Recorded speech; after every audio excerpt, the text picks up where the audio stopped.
Keep it closer to you. And very good. I want to thank some people who were behind this event.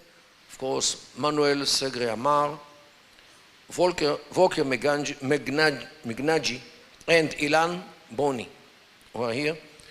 David Nisimiha, Sarah Mudena, and from Israel, Ronen Leffler, who is the CEO of a company named Newsrael. Newsrael produced an application for the cell phone, both Android and iPhone, named Newsrael, which gives like 100 items every day, almost 100, about Israel, about Hamas, about Hezbollah, about Iran, about adjacent topics. Please download it, it's for free. If you want it without advertisement, it will cost you only $5 per month. And please use it, because this is, in my humble view, and I'm the biased, of course, I'm the vice president of the company, this is the best source of information about Israel and what goes on in Israel. Every half an hour we have 3, 4 more items. Please use it. Newsrael, this is the name. And to your question, Maurizio, why October 7? If you listen to Guterres, the Secretary General of the United Nations, it is because of the occupation. Of course, because of the occupation. Israeli girls have to be raped, Israeli boys and girls have to be decapitated and burnt, 1,200 of Israelis have to be butchered in one day because of the occupation. What occupation? Be'eri and Nahal Oz are Israel. Before 1960, the occupation of 1967. There's the occupation of 1948. And this is the issue. Means Israel entirely is occupation. Because Israel, according to Guterres apparently, and of course Hamas, and all those who support Hamas, Israel has no right to exist. This is why the occupation, which started in 1948, not only in 1967. And this is actually what underlies. For Hamas, Tel Aviv is a settlement, just like Be'eri and Nahal Oz and all these places around Gaza. Tel Aviv is illegitimate because it was built by Jews. And here is the problem. Hamas, as you know, is the initials in Arabic of Harakat al-Muqawama al-Islamiyya. Means the Islamic resistance movement. Islamic, not Arab, not Palestinian, not socialist, not democratic, no nothing. Islamic. Means they derive from the Islamic thought their ideology. According to their interpretation of Islam, Israel has absolutely no right to exist. Why? 4 reasons, accumulative reasons. The first reason is that Judaism as a religion is null and void. Doesn't exist anymore. Din batil, as they say in Arabic. Din batil means religion which is batel, means cancelled, because it was replaced by Christianity. You know the theory of replacement. Christianity was replaced by Islam. And now Christianity also is din batil, religion which is cancelled, and only Islam is din haq, means religion of truth. So since Judaism doesn't exist anymore, so there is no reason to have a Jewish state. This is the first problem. Second problem is the land. The whole land is Islamic land because once it was under Islamic rule, under the Ottomans, under the Mamluks, as of 637. Sorry, please make your cell phone silent. Since 637 CE, when this land was occupied by the Muslims, it belongs to Islam. So nobody has the right to take a land from the Islamic world and to give it to Jews. Why? Because a land, according to Islam, has only one-way ticket to enter the house of Islam and not to come out. Just like Spain, the Iberian Peninsula, just like Sicily, which belongs to Islam as well, until the large parts of the Balkans, all the way to the gates of Vienna, where they were defeated in September 11, 1683. This is the connection. So Israel as well, means Palestine, as they call it, as well, belongs to Islam entirely. So this is the second problem. The third problem is that Jews are not a nation. Jews are Jewish communities. Here in Italy, Jews are Italians who belong to the Jewish religion, just like other Italians who belong to other religions. Jew in Iraq is an Iraqi Arab who happen to be Jewish, just like other Iraqi Arabs who are Muslims, Christians, Yazidis, Sabais, Mandays, and there are 10 religions in Iraq. A Jew in America is an American national who happen to be Jewish, just like other Americans. It's simply Jewish in Russia, in Morocco, everywhere. Jews are local nationals who are Jewish. All of a sudden, they decided they are a nation. They are not a nation. They don't look the same. They don't sound the same. They speak different languages. They wear different clothing. They eat different food. They sing to different music. So are not a nation. And if they are not a nation, why do they need a state? The fourth problem is that according to the Islamic Sharia, means the religious rule, religious law, Jews have to live under Islamic Sharia as dhimmis. Dhimmis means people who live under the yoke of Islam with very limited rights. Jews should pay the jizya, means head tax, when they are humiliated, according to the Quran, means they should crawl on the ground, pay the jizya from their hand, get a kick, and run out of the room, because this is what the Quran states about Jews. Jews should walk in the sewage canal in the street and not on the sidewalk, just like Christians, by the way. And sewage canal in the Middle Ages had everything which comes out from the households and not only from the kitchens. And this is where Jews and Christians should walk, in the dirt of the sewage canal, because they are dhimmis. Jews should be marked with yellow patch. And this was not an invention of the Nazis. This was already in Baghdad, the Abbasid Baghdad of the 9th century. Either yellow patch or yellow scarf or yellow hat. Christians should have purple patch or purple scarf or purple head. Why? Because both Jews and Christians are najis, means impure.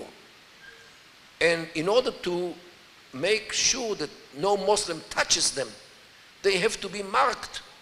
The Nazis took it from the Islamic idea. And many more ways how to denigrate and how to humiliate the Jews and the Christians. And this is how Jews should live under Islam. Jews have no right to a state, no right to a government, no right to an army, no right to a police, no right to any manifestation of independence and sovereignty. So the state of Israel is actually a deed of Satan, because it's against Islam, against the Islamic ideas of replacement of Judaism. And the worst is when Jews are praying on the Temple Mount, because this is actually the completion of the resurrection of Judaism. After Islam came to the world to replace and to cancel Judaism. Means the state of Israel is actually viewed by Muslims as a resurrection of Judaism. And they cannot take it. They cannot fathom this fact. This is why the war is a religious war before it is anything about territory or about human rights or about political rights or whatever. It is, first of all, to save Islam from the returning of Judaism to life. And this is what underlies everything, and this is shared by Sunnah and Shia as well, who are different in many things. But this actually explains why Iran, the Shi'i leader of the Shi'i Islam, cooperates with Hamas, which are religious Sunnis, because they share the same view to Judaism as a cancelled religion, and therefore Jews have no right to anything. Okay, this is very clear. Let's try to do a step more. If what happened on October the 7th was that Islamic fundamentalism attacked Israel, we have to ask ourselves if after the long season of wars between Israel and Arab nationalism that started in 1948, we are facing the beginning of a new season of wars, not with Arab states, but with Islamic organizations. Now, in the case of Arab nationalism, in 1948, we started with wars, and we arrived, in some cases, to peace treaties, from Camp David Egypt, to the Abraham Accord, to the point that the Emirates, if you speak with the Emirates people, they say we accept the existence of the Jews because the Jews always belong to this area. Right. Now, is this a path? And they are good Muslims. And correct. Now, is this a path that Israel could follow to tackle the new enemy? Well, for this we have to understand the Islamic approach to Israel and to other things. Schematically, the Islamic world is divided to two parts. And you know, many of us know Muslims in the workplace, living in the neighborhood. We will know them, and they are peaceful people. Many of them, maybe even most of them. Schematically, the Islamic world is divided between two mindsets. One mindset says that there are Muslims, are faithful to Islam, they pray 5 times a day, they fast on Ramadan, they go once in a lifetime to Hajj in Mecca, they don't drink wine or any other alcoholic beverages, they don't eat pork, and they keep Islam. And they are religious Muslims.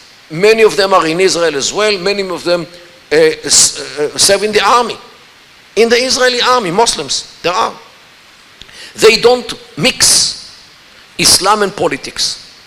Politics means their own states, Israel, economy, anything connected to this world, to the worldly issues. They don't make any connection. They are religious on one side, and yet they take interest in the bank, although it is, or they pay interest, which is also forbidden in Islam. They don't mix worldly issues with Islam. this is the Emirates. For them, to be a Muslim is one thing, and to be a statesman in the world as it is, it's something totally different. They don't mix the Islamic view, as I mentioned, to the worldly issues.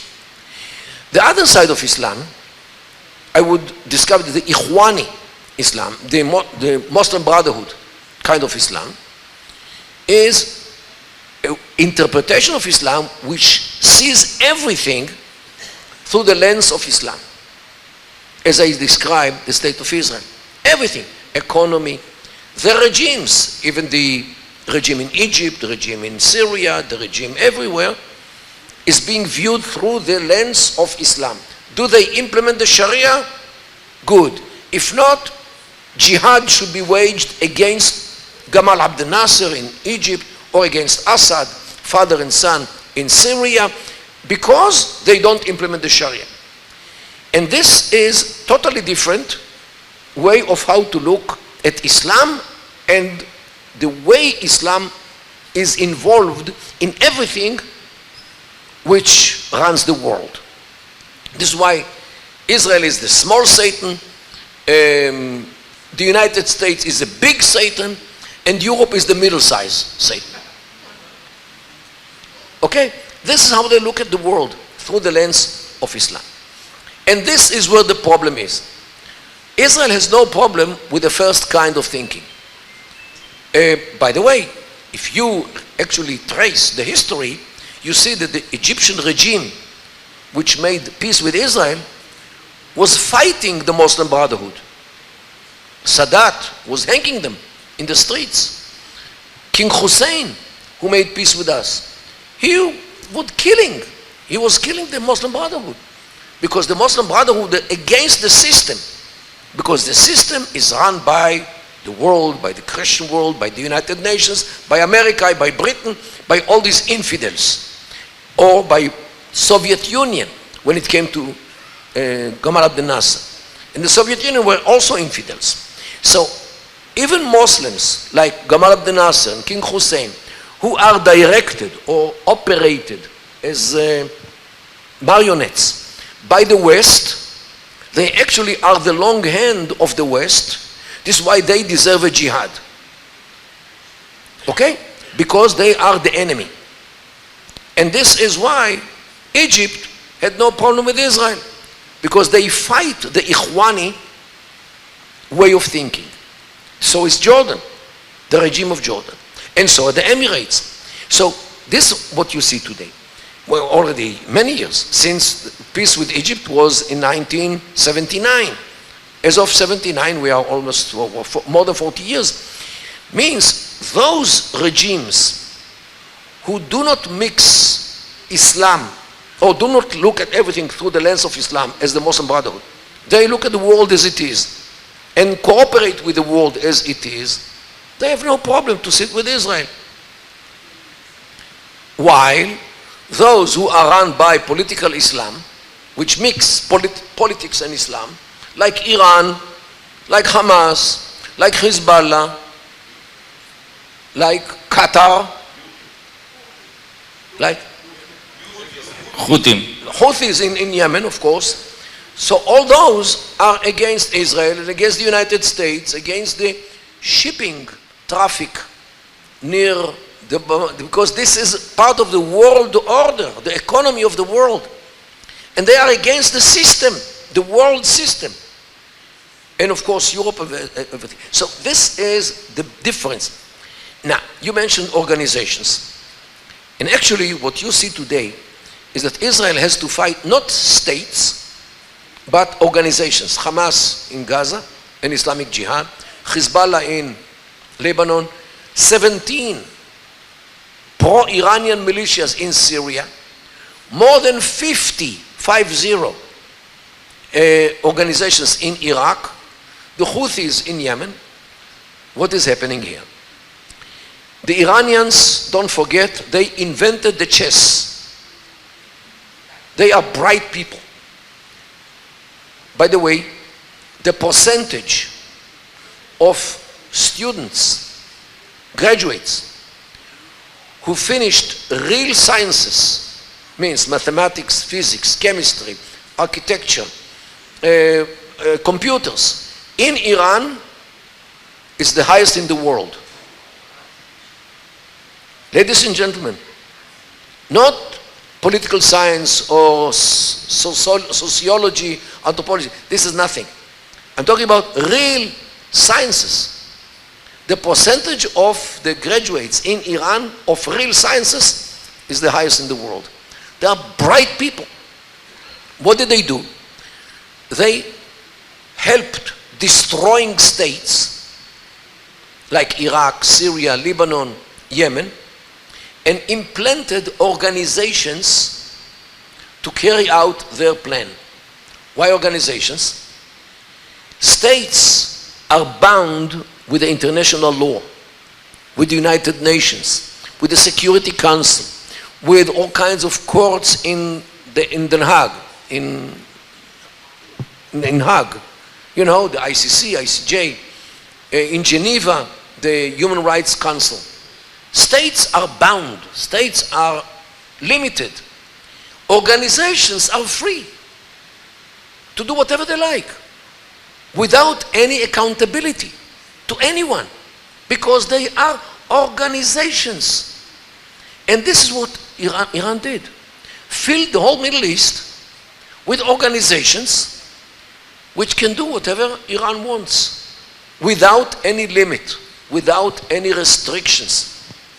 And this is the satanic plan of the Iranians to devastate the other side of Islam, like Saudi Arabia. Saudi Arabia not only, by the way, the Islamic divide, not only Saudi Arabia is not Ikhwani, in Saudi Arabia, the Islam supports the state. It's not only division. The Islam is the seal of hechsher, of approval on anything which the government decides. The Islam serves politics in Saudi Arabia. And this is the kind of Islam. Therefore, they cannot agree on anything when people use Islam against the state. Because in Saudi Arabia, Islam is part of the state, supports the state. So Saudi Arabia definitely is with us, because Saudi Arabia is against the Ikhwani way of thinking. This is why, by the way, Saudi Arabia supported President Sisi in Egypt when he kicked out Morsi, the Muslim Brotherhood president, who was nominated in the middle of 2012, and exactly 1 year later, in the middle of 2013, Sisi kicked him out with the support of the Saudis. Because the Saudis are against the Muslim Brotherhood. Here, now you can see the picture, and now you can understand the picture. By the way, who supported the Muslim Brotherhood thinking? Obama. Okay, let's go step by step. Now, and Iran. Okay. We are getting an extraordinary lesson. So my prayer is to pay attention to what our guest is telling all of us, okay? We need patience, and we need a lot of knowledge, and we have to appreciate the time that we are spending with him. The WhatsApp doesn't listen to the silence. Now, Mr. Kedar, if you are telling us that the most difficult challenge in terms of security to Israel is coming from political Islam, yeah, both Sunni and Shia, and if we see that Sunni states are not joining this enemy, but in reality are siding, even if quietly, but with behind the scenes, correct, with Israel. Right. Now, does here we have an opportunity to find in the nationalistic Arab camp in the states, I mean in the Sunni Arab state, a partner to tackle political Islam? It is an all-out war between two sides of Islam. Look, you might remember what happened at 4 o'clock in the morning of September 14, 2019. September 14, 2019. It was like 5 years ago. 14, it will be, what? In 6 days, it will be 5 years. Barrage of missiles and drones launched from Yemen, from Iraq, and from Iran, attacked 2 major sites of the Saudis of oil production. One is named Abqaiq, and the other one is called Kharis. And they destroyed some 50%, 50% of the oil production of the Saudis for like half a year. Big damage. Why did they do it? They detected, apparently, negotiations between Israel and Saudi Arabia to normalize the relations. Because the Abraham Accords were signed a few months later. Saudi Arabia should have been part of it. But the Iranians gave the Saudis this hit in order to tell them, hey guys, you don't go with the Israelis. I don't know why they didn't hit the Emirates as well. But the Emirates were not attacked, so they continued with Israel. Of course, with the blessing of Saudi Arabia, which didn't join. In my view, because of this. 3 months later, in January 2020, the United States got rid of Qasem Soleimani, the head of the Quds force, who was behind this attack. Okay? So this is, therefore, Saudi Arabia is very cautious. They are very much afraid. Because militarily, Saudi Arabia is a weak country. They have money, they have influence, but from the military point of view, the Saudis are weak. They did not succeed to defeat the Houthis for 8 years. 8 years they were fighting the Houthis. The Houthis devastated Saudi Arabia. Okay? So Saudi Arabia always looks for a powerful country to rely on.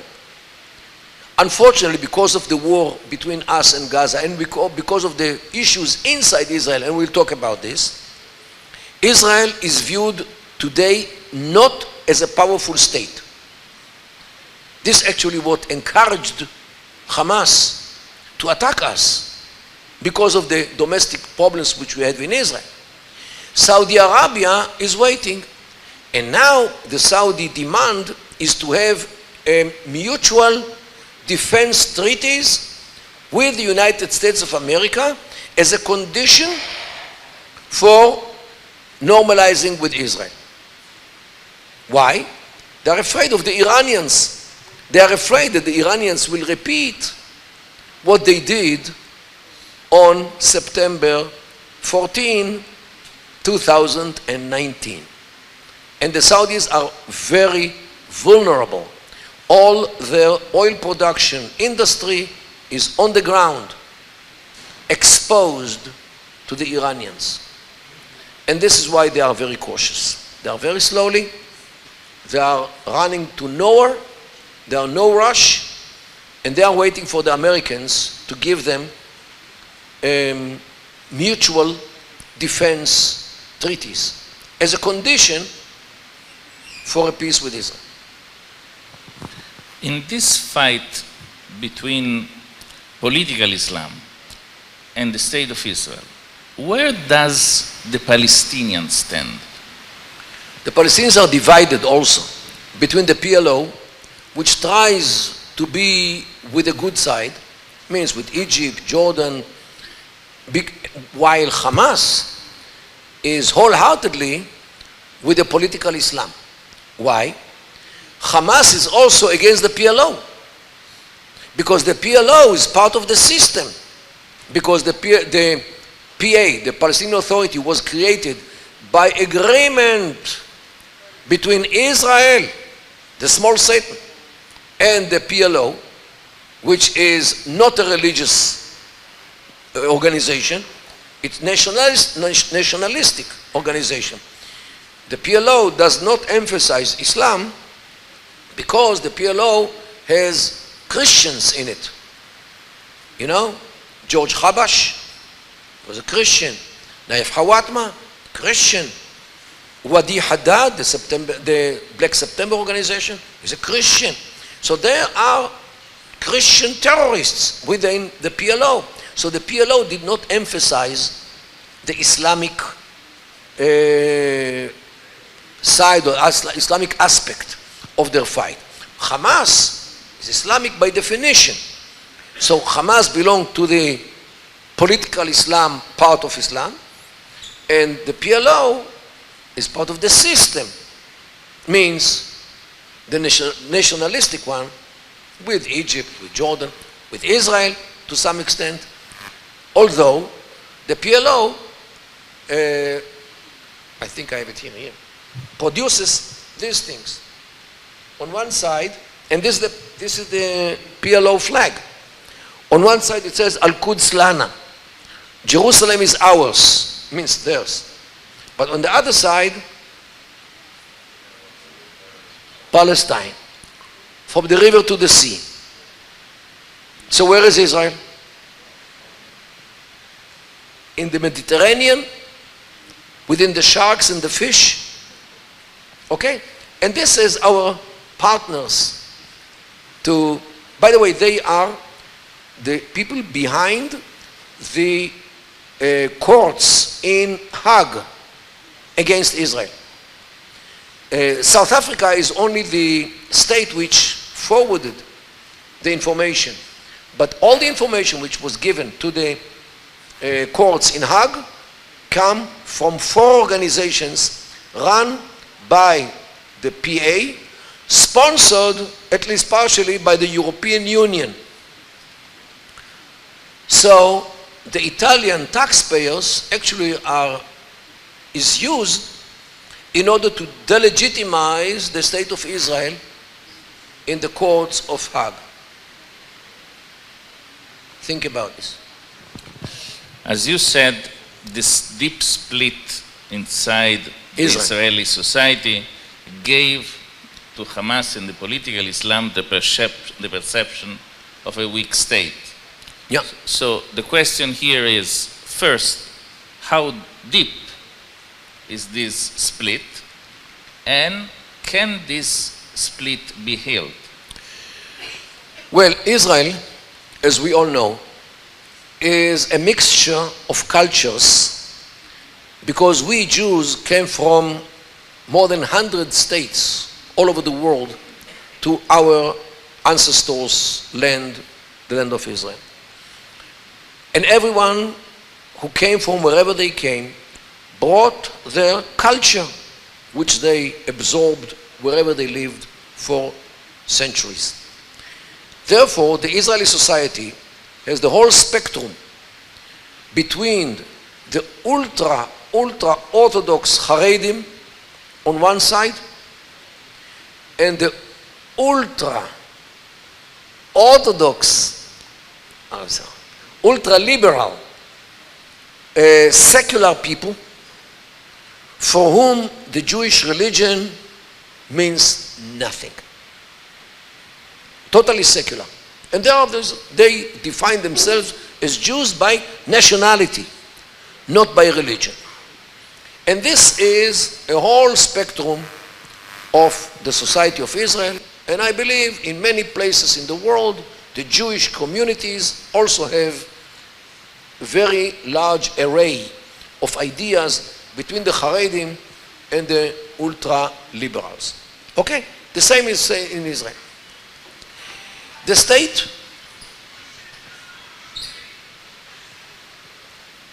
state was originally established by the Labor Party or the Labor Movement, which came originally from Eastern Europe. And they were socialists. And by the way, this is the reason why the Soviet Union was the first country to recognize Israel, because they believed that Israel will be another state as an extension of the Soviet Pact, the Warsaw Pact.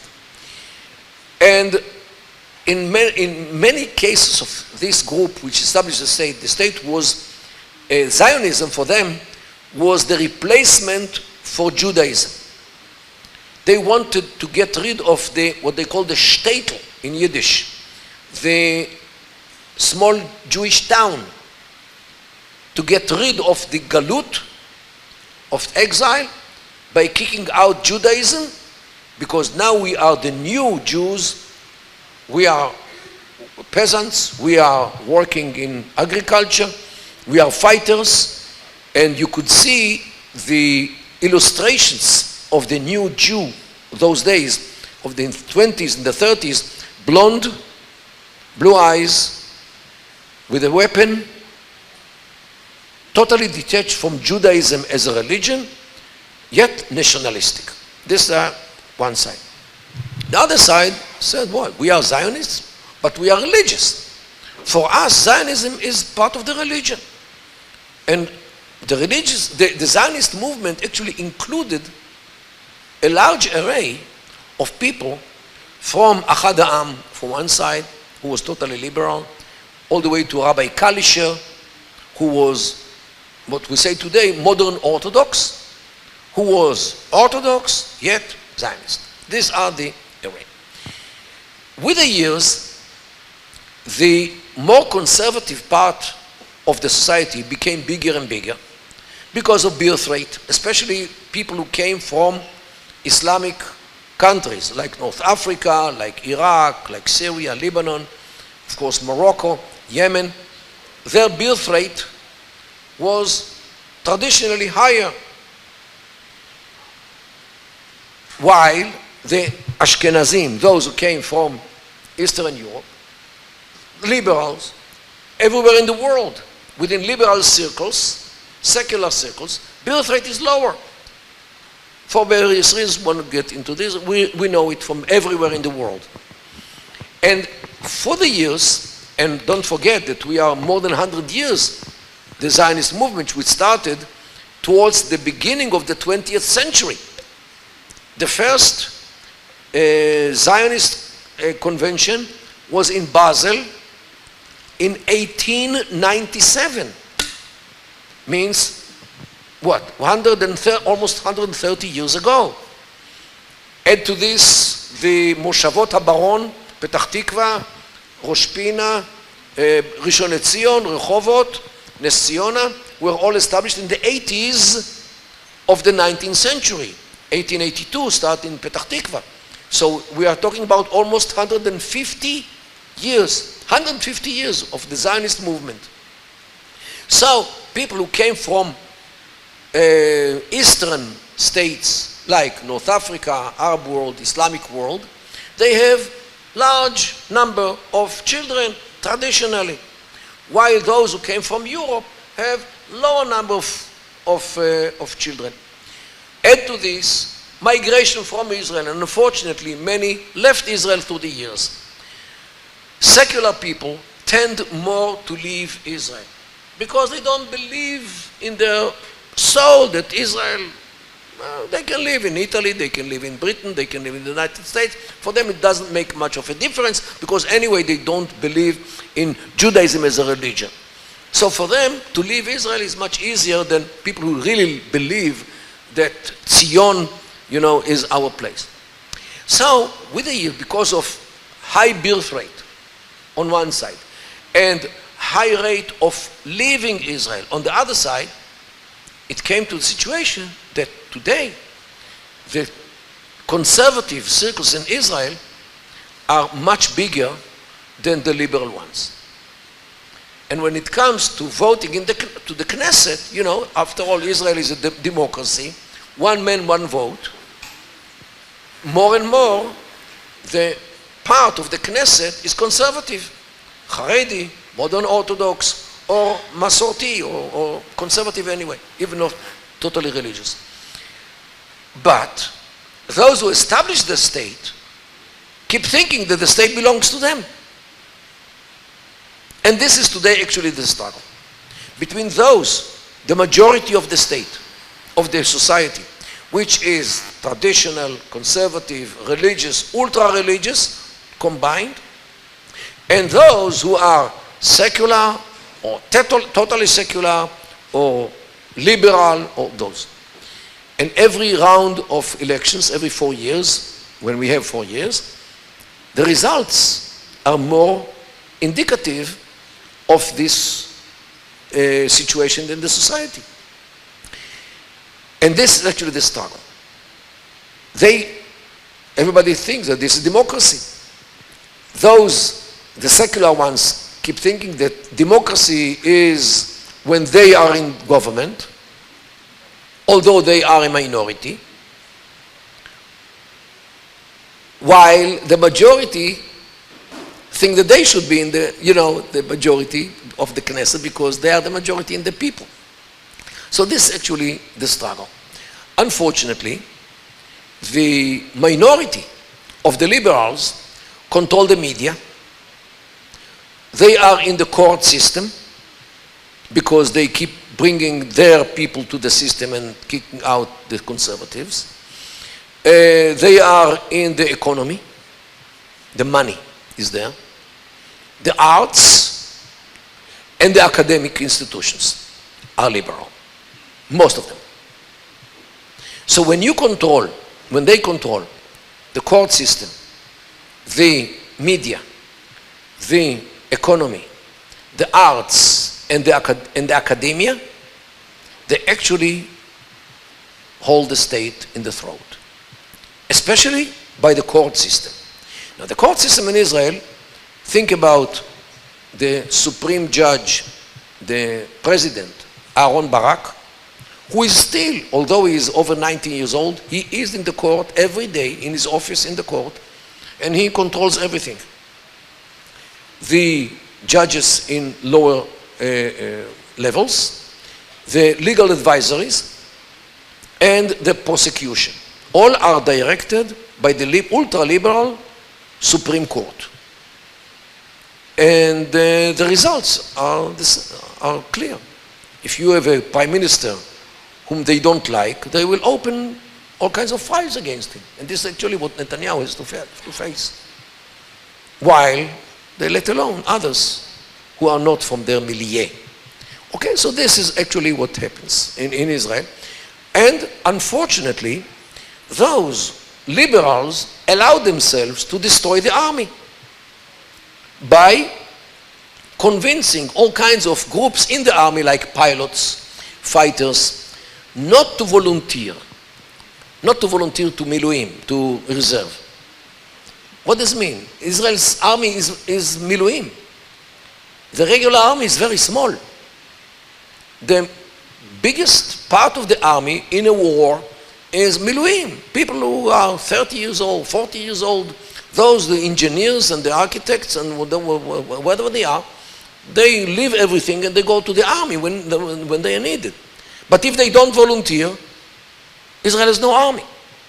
So, through 2023, the year of the struggle between the liberals and the conservatives, every couple of days we saw in the newspapers another petition of 200, 300, 400, 500 fighters who said that we are not volunteering to the army because the government wants to change the balance between the Supreme Court and the Knesset. Because in Israel, the Supreme Court controls the Knesset.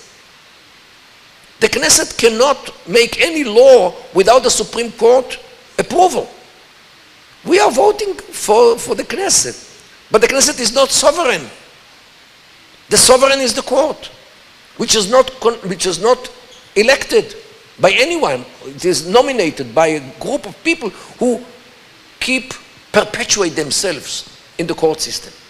This is not a democracy. This is juristocracy. Yeah, this is how they call themselves. Juristocracy.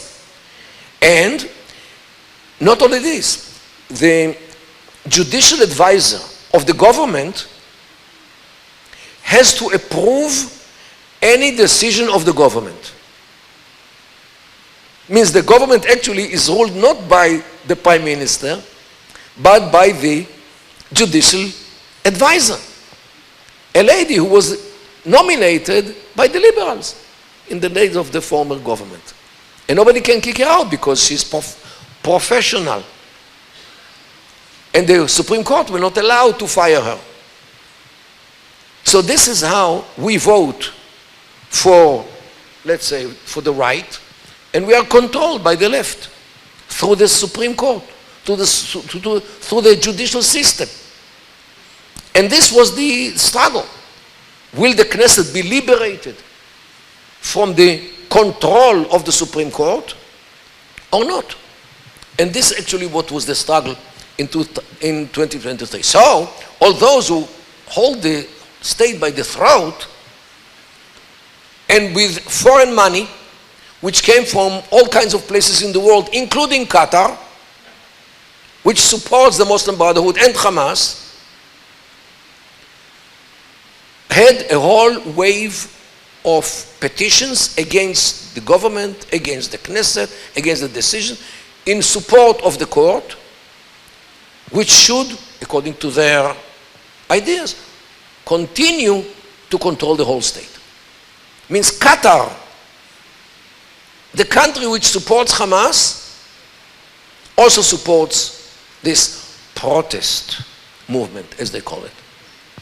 And when Hamas saw what happens in Israel, they understood that there is no army, that there is no air force, there is no Shabak, also because Shabak also was part of this rebellion against the Knesset and the government. And they decided, let's go on Israel, because there is no army. And there is no air force. Of course, after a few hours, Israel understood what's happening and gave them a hit. Okay, they were wrong in their calculation. But October 7 would not have happened if not this struggle of the privileged against the majority of the people. Now you can drink some water, please. Thank you so much.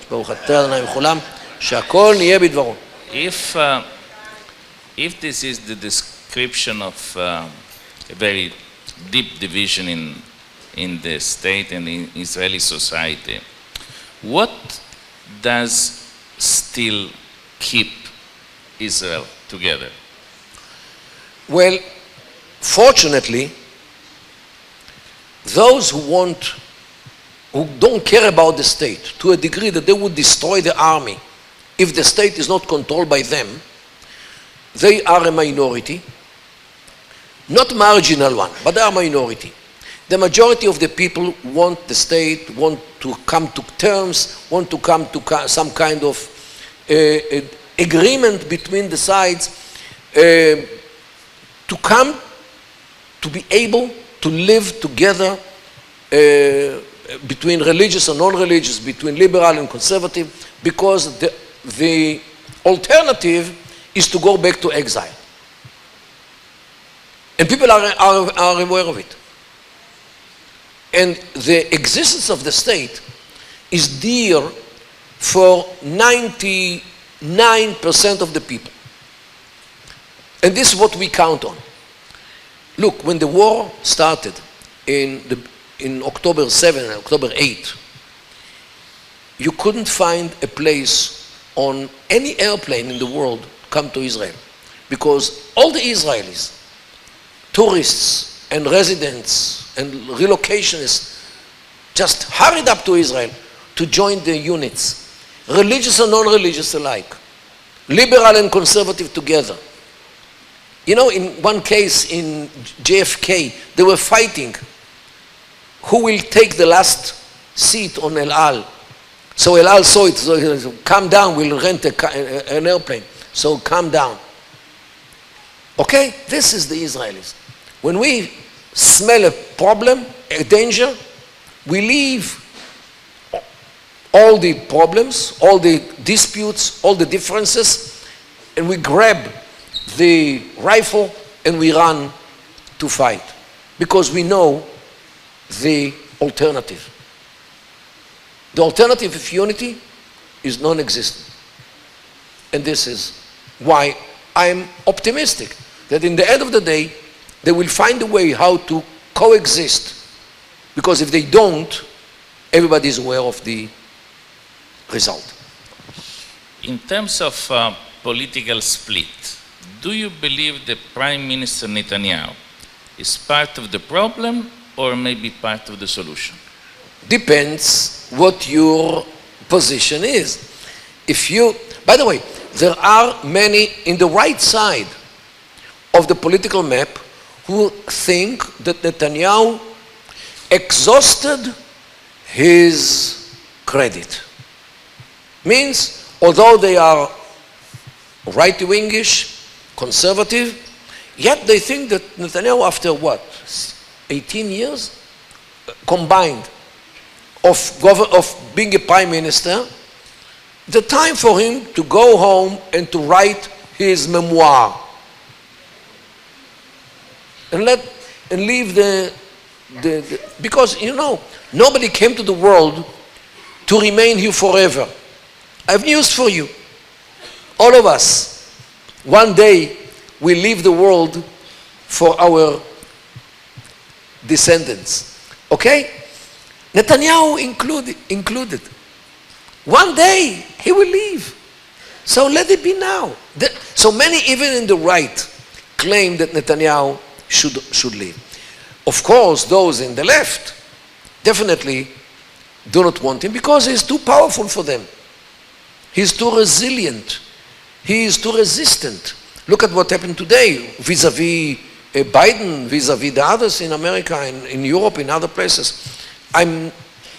Just to compare, the government before was run by two people, Naftali Bennett and Yair Lapid. Yair Lapid became the prime minister of the interim government, which started its life in July 1st, 2022.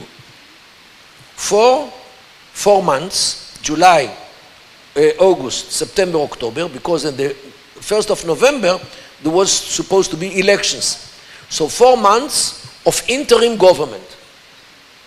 And this was the decision. On the second day of July, one day after he became a prime minister, Hezbollah sent 3 drones with cameras only, to a gas facility, Israeli gas facility in the sea, and took a picture, as if they can attack it. Because they could have not only a camera, they could also have explosives. But they sent them with a camera. And they published the film, how they take picture of the Karish facility in the sea. Lapid, the prime minister, got afraid that in his time as a prime minister, this achievement of Israel to find out the gas in the sea will be blown up by Hezbollah. So he ran immediately to mark the border between Israel and Lebanon in the sea according to the demands of Hezbollah, giving Hezbollah parts of Israel's part of the sea. Means he succumbed to Hezbollah because of 3 drones with cameras. He signed this agreement towards the end of October, a few days before the elections, in spite of the fact that there was a big objection inside Israel against this agreement, because he was blackmailed by Hezbollah. Netanyahu would not be blackmailed. Netanyahu would, for sure, will not agree to such kind. But Lapid has no idea about the Middle East. He gave a speech to explain what he did, full of things which everybody who listened to them understood that the man does not understand at all. He's a journalist. He knows how to tell stories. Okay, he's not a... But this is what happened. And Israel was today stuck with an agreement which we have to... By the way, he gave a big blow to the Israeli deterrence. Because if Israel is afraid of 3 drones with the cameras, Israel is too afraid. And what happens today with Hezbollah is one of the results of this agreement which Lapid gave the Hezbollah in Lebanon with so much fear. And this is actually what... The last question... And Lapid is one of the most liberal people who understands nothing in the Middle East. The last question before opening the floor for questions from the public. What is the role in this scenario that you are describing of the Turkish President Erdogan? Well, today we heard that Erdogan is calling upon the Islamic world to unite against Israel. Okay? That's what we heard today. This is the news. I was actually interviewed by Sky News on the way to here in Arabic about this. So, of course, who will join him? The Muslim Brotherhood, because Erdogan is a Muslim Brotherhood kind of thinking, because he was against the system of Mustafa Kemal Atatürk, the secular founder of modern Turkey. Erbakan in the 90s and Erdogan as of 2002, they turned Turkey back to Islam because they are against the system, against the secularism, against everything. So this is Erdogan. So who will join him? Iran, Houthis, the Hamas will join him. Everyone who is against the system. Who will not join him? Saudi Arabia, the Emirates, Bahrain, Egypt, Jordan, Morocco, all those countries which are against the Muslim Brotherhood. So it's against. Not only this, Erdogan is hypocrite. I would expect him, if he wants a war against Israel, the whole Islamic world against Israel, why doesn't he close the embassy in Israel, the Turkish embassy in Israel? Why does he allow airplanes to fly between Turkey and Israel? Why does he build buildings in Israel? You know, there is a big construction company in Turkey named Yilmaz. If you go in Tel Aviv, you see in many construction places the sign Yilmaz. They are building. They brought their people, they brought their engineers, they bring everything. And they are building Israel. Of course, this is a business. They are producing clothing for Israel in Turkey. They are producing pasta for Israel in Turkey with Hersher. Okay, so and actually the Turkish economy, I don't say they are based on Israel, but part of the Turkish economy, which is today on the verge of bankruptcy. Today they are almost bankrupt. They depend on Israel. So on one side, he fights against Israel with all these slogans, but on the other side, he knows very well how to cooperate with Israel for his own benefit.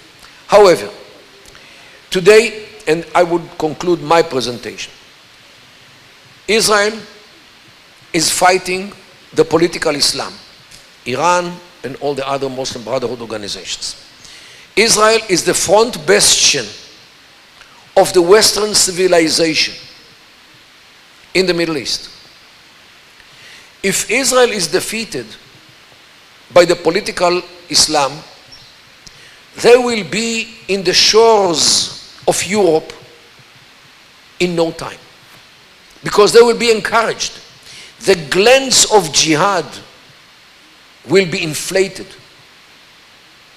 and the Atlantic Ocean is not wide enough to keep the Americas safe from the same wave of jihadism, which will be totally encouraged by the collapse of Israel. Those who support Israel from this continent actually defend themselves from this wave of jihadism.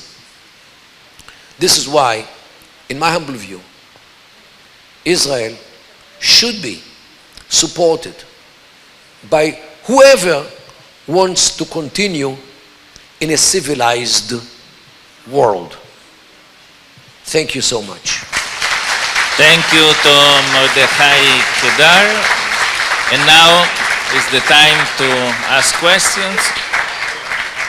If we have, please, one here in front. Do we have a microphone for the gentleman? Yes, but it should be translated. Here, please. La parola? Posso parlare in italiano, in ebraico, in inglese? Inglese. In inglese. Inglese, ok.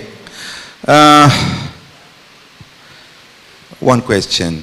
I agreed about the most part of the analysis of the Muslim world and the Muslim way of thinking, everything. I'm not agreed about all the part about the Israeli policy. I want to come back to the 7th of October. Who is responsible that on the border of Gaza there were 700 or 800 soldiers with 3 tanks, and it leaves no army. It was not Bennett, it was not Lapid, and who is responsible? Well, Thank you. Please. who is? Go ahead. Yeah.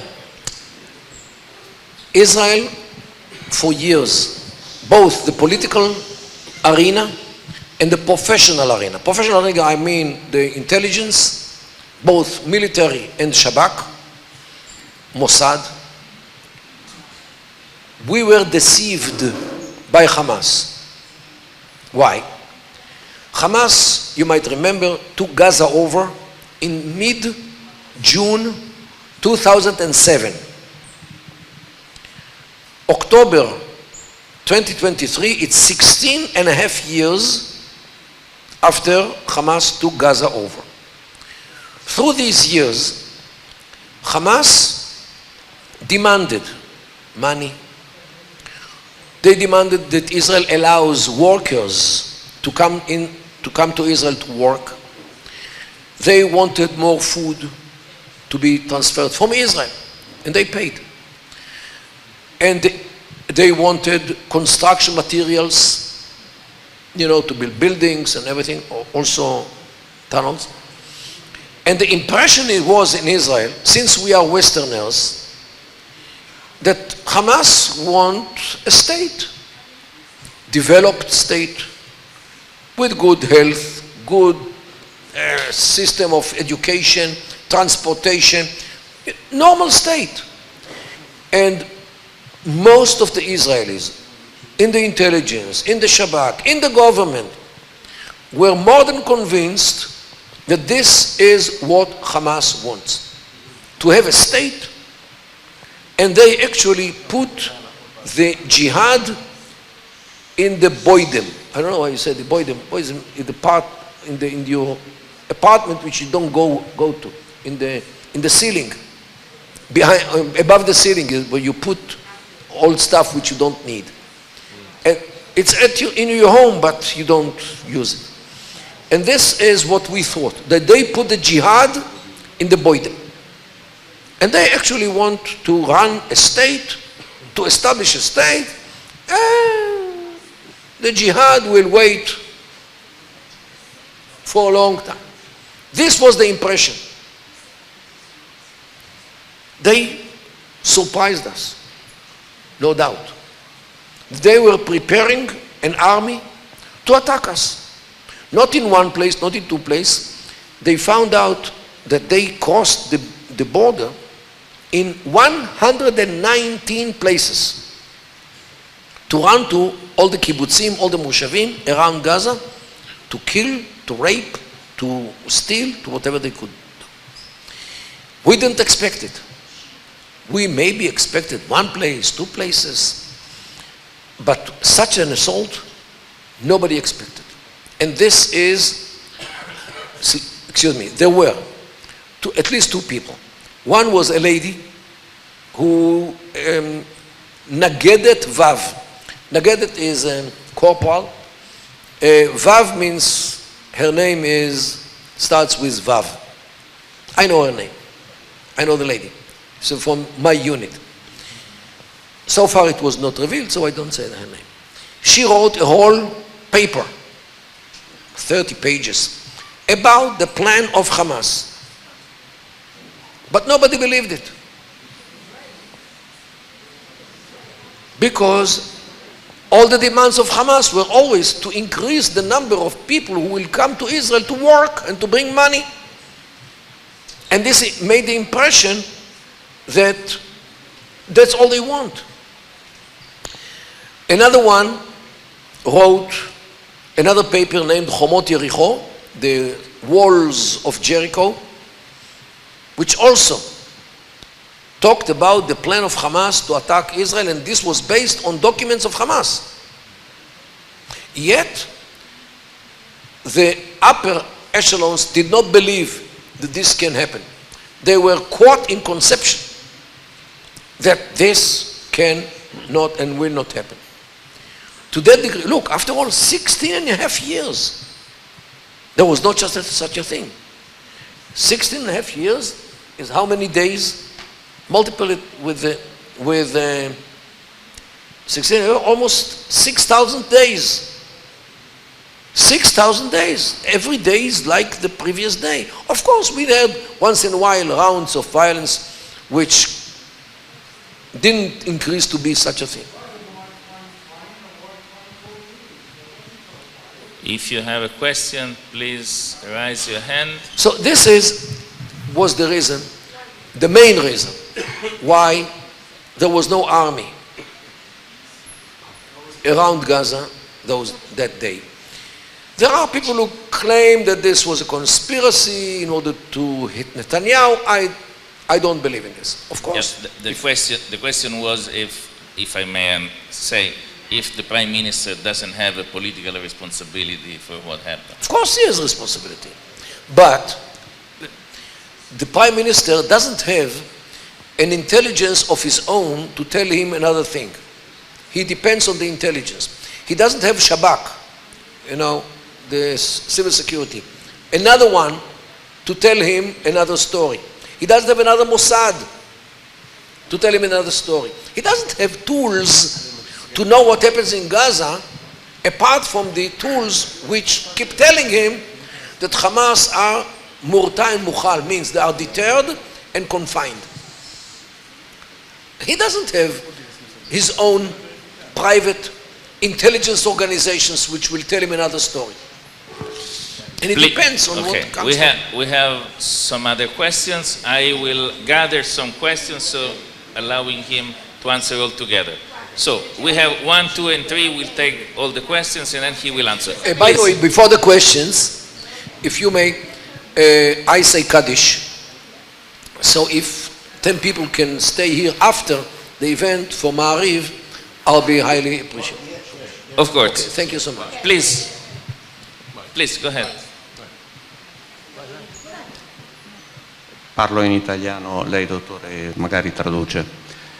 Un argomento che non è stato toccato questa sera, che ritengo molto molto importante. Il dibattito e come sta andando l'arruolamento dei Haredim e come si sta sviluppando la cosa. le dichiarazioni dei grandi rabbanim, la lotta interna, il rifiuto di molti e l'adesione di molti altri invece che spontaneamente si sono presentati. Toda rabba. 1 second, because we gather more questions. We have... Yes, before I forget. Okay. Before I forget, I'll answer it. The recruitment of Haredim is a very deep cultural problem, because since the state was established, most of them do not take part in this issue of serving in the army. Now to recruit them, it means a cultural change. It cannot be by law. It cannot be between Sunday and Monday. It takes time. It takes education. It takes attitude. To change the attitude of the whole Haredi community to serve the state. And you know what? Parts how they look at the state. Because at least part of the Haredi communities do not see the Israel as totally legitimate state, because the state officially doesn't force Shmirat Shabbat or Kashrut or things like this, and they see it as a state which not sure that this is what we want. So why? To defend it. Many of them, they live in New York, they live in Brooklyn, they live in other places because they don't believe in it. This is not a real Jewish state according to their criteria. Okay, so it's not easy now to change their mindset to start going to the army and fight. There are many Haredim who go to the army. There are many of them. But those who are more in the media are those who are against. Okay, there was another question. Yes. One second. First the gentleman. First the gentleman. He raised the hand before you. Okay? And then we will come to you.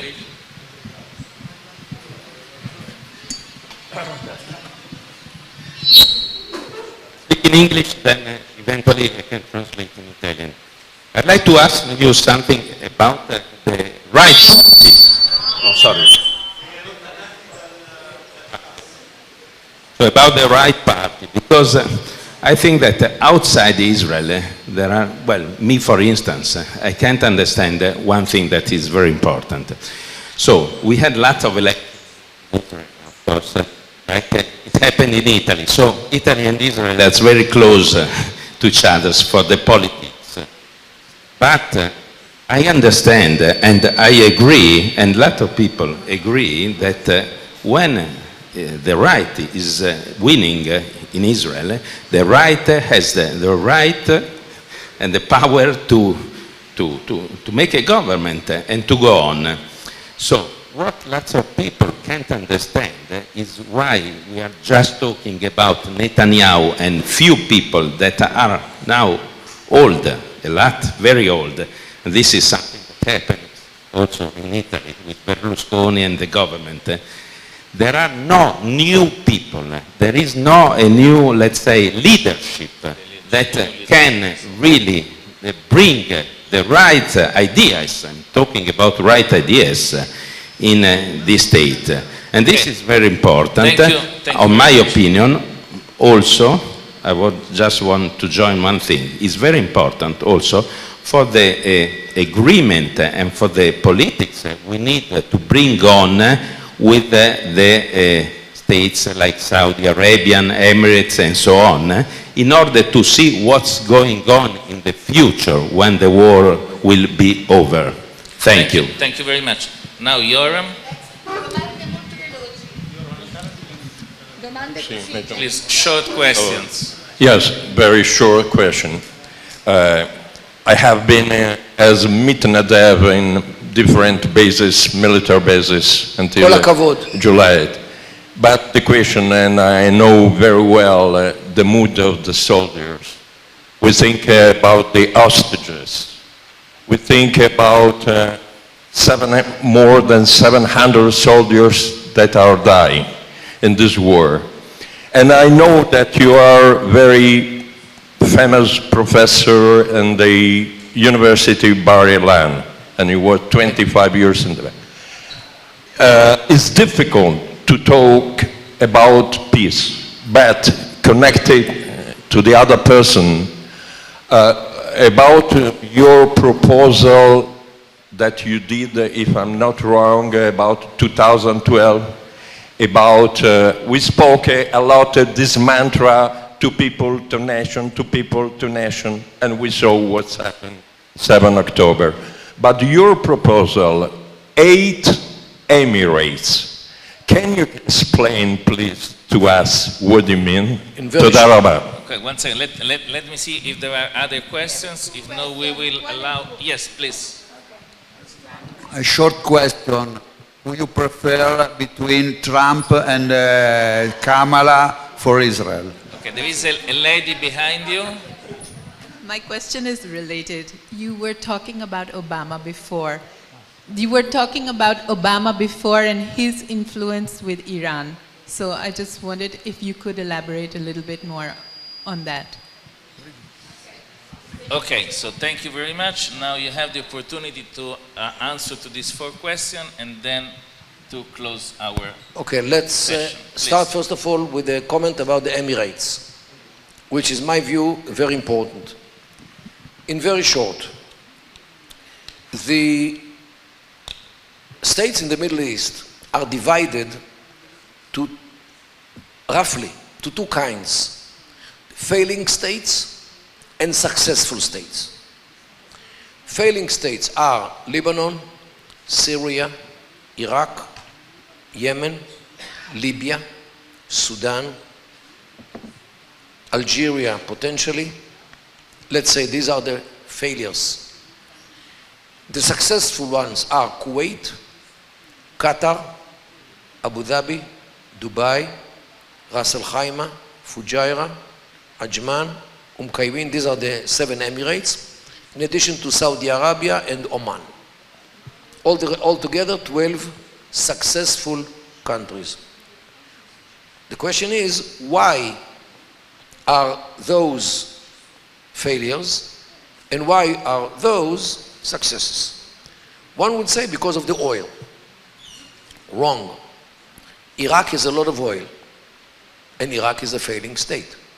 Libya has a lot of oil, failing state, as you know. Dubai has no oil and no gas. And Dubai is heaven on earth. Very successful. So evidently, it's not the oil. Because if it was the oil, Dubai would be a hell, because it doesn't have oil. And Iraq and Libya would be a heaven. Okay? But it's totally opposite. So what is the reason for the failure of those and the success of those? The answer is the social construction of these states. All the failing states are conglomerates of clans, ethnic groups like Arabs, Kurds, Turkmens, Berbers, religious groups, Muslims, Christians, Yazidis, Alawis, Druze, and others, and sectarian groups, Shia, Sunnah, Salafis, Sufis, and all kinds of others. While the successful states, each and every one is one single clan, one single family. Kuwait belongs to a family named Al-Sabah. Qatar belongs to a family named Al-Thani. Abu Dhabi belongs to a family named Al-Nahyan. Dubai belongs to You go ahead. Al-Maktoum.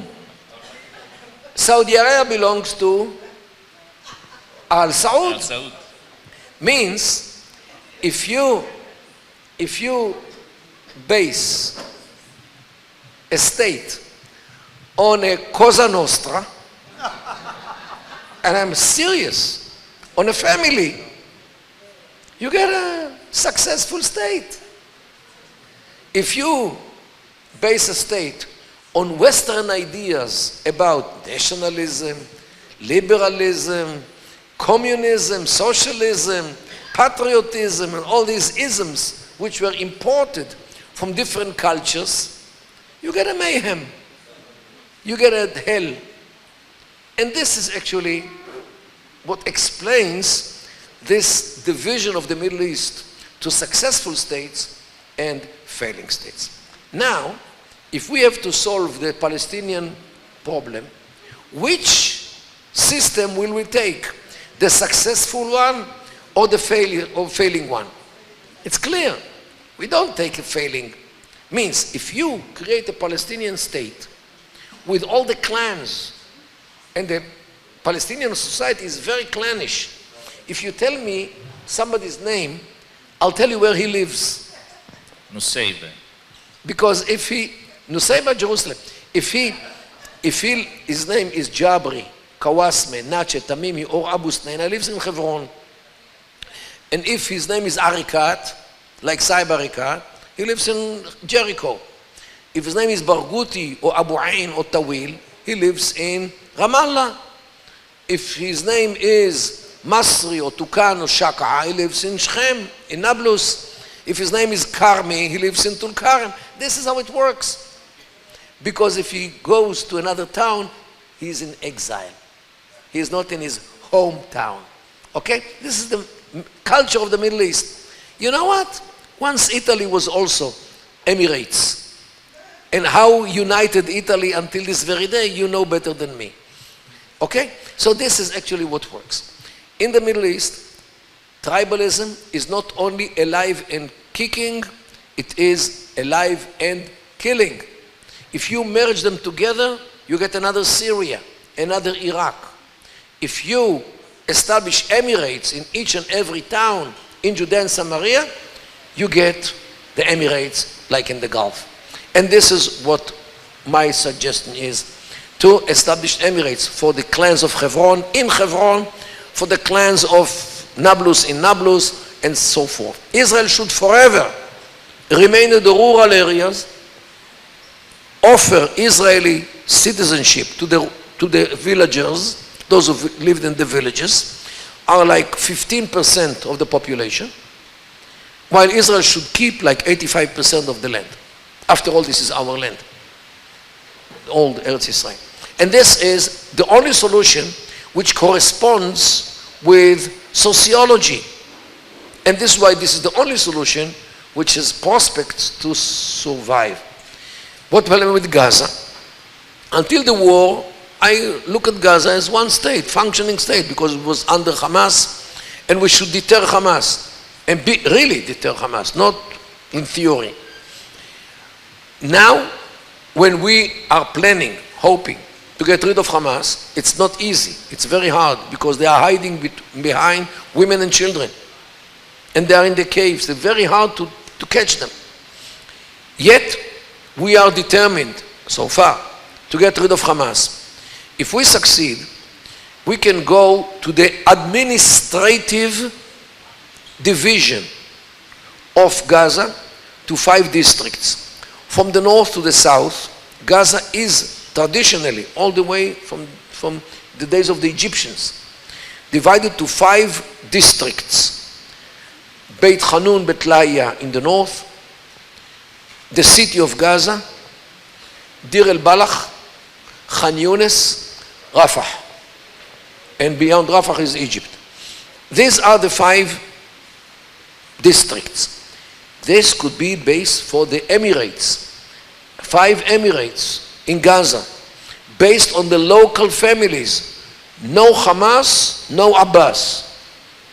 Because Abbas, as you know, is not a friend of Israel as well. So this is the only solution which is connected to the sociology of the people. We have other 3 questions: leadership, the new president, and Obama.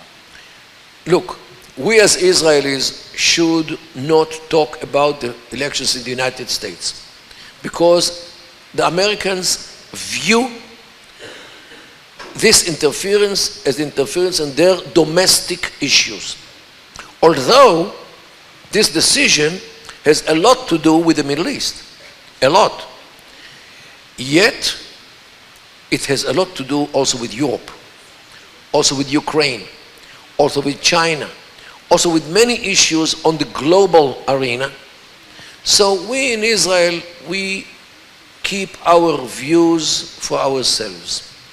But, in order to answer the question, the Israeli liberal side of the political divide support Kamala Harris. Most of the people in the traditional, in the conservative parts of Israel apparently support Trump. They remember who moved the embassy to Jerusalem. And you know what? Let me tell you a word. As you all know, Jerusalem was destroyed by Rome almost 2,000 years ago.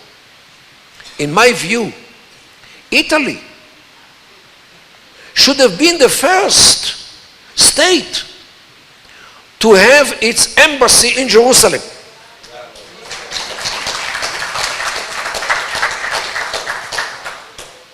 Because of this history. Rome is here. The Roman heritage, you can see it in Rome everywhere we go in the city. You can see the Arch of Victory. Titus. The Arch of Titus. Rome should have been the first capital to recognize Israel and to recognize Jerusalem as the capital of the Jews.